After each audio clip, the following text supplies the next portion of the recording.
Bien, aquí tenemos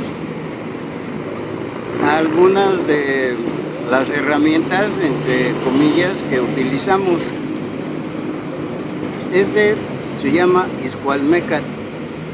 Este nos lo ponemos en la frente porque tiene dos funciones. Una de ellas es de que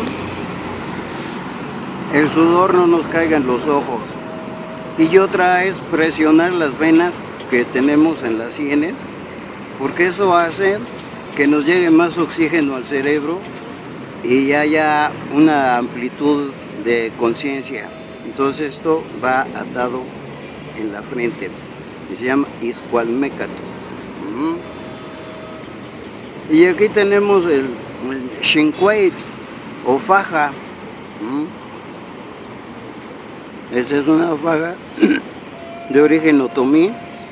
Esta debe de tener 3 vueltas. Esta nos ayuda a darle fuerza a nuestra columna vertebral, a nuestra cintura, porque hacemos movimientos muy fuertes.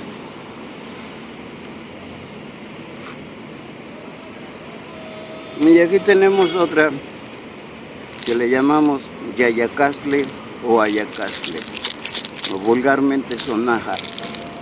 Esta está hecha con una pequeña concha de tortuga que simboliza a nuestra madre tierra.